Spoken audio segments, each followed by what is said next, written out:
মাথার উপর ঝুলছিল ফাঁসির দড়ি, কিন্তু নিয়তির লিখন ছিল ভিন্ন। জুলাইয়ের গণ অভ্যুত্থানের পর কারাগার থেকে মুক্তি পেয়ে সরাসরি জনতার আদালতে দাঁড়িয়েছিলেন তারা। আর সেই জনতার রায়ই আজ তারা সংসদ সদস্য। বলছি বিএনপি নেতা লুৎফুজ্জামান বাবর, আব্দুস সালাম পিন্টু এবং জামায়াত নেতা এটিএম আজহারুল ইসলামের কথা। দীর্ঘ কারাভোগের পর বিপুল ভোটে বিজয়ী হয়ে এখন তারা সংসদে। কারাগারের অন্ধকার প্রকোষ্ঠে কেটেছে জীবনের অনেকটা সময়। ফাঁসির দণ্ড মাথায় নিয়ে মৃত্যুর প্রহর গুনছিলেন তারা। কিন্তু রাজনৈতিক পট পরিবর্তনের পর আজ তারা মুক্ত। শুধু মুক্তই নন, জনপ্রতিনিধি হিসেবে নির্বাচিত।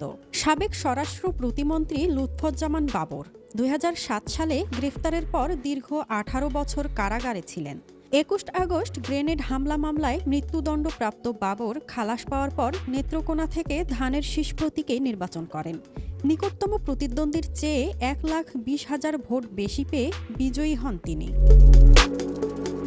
একই মামলায় মৃত্যুদণ্ডপ্রাপ্ত আরেক বিএনপি নেতা আব্দুস সালাম পিন্টু দীর্ঘ ১৭ বছর পর মুক্তি পেয়ে টাঙ্গাইলের গোপালপুর ভুয়াপুর আসন থেকে লড়াই করেন তিনি।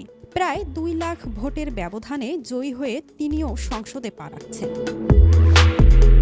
অন্যদিকে মানবতা বিরোধী অপরাধের মামলায় মৃত্যুদণ্ডপ্রাপ্ত জামায়াত নেতা এটিএম আজহারুল ইসলাম ২০১২ সাল থেকে কারাবন্দী থাকার পর মুক্তি পেয়ে রংপুর ২ আসনে বিপুল ভোটে এমপি নির্বাচিত হয়েছেন।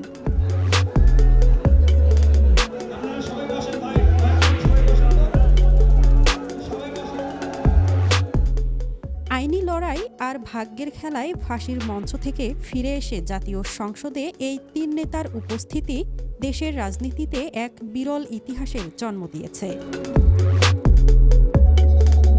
মাজহাবিন মৌ, ডেস্ক রিপোর্ট, RNB নিউজ।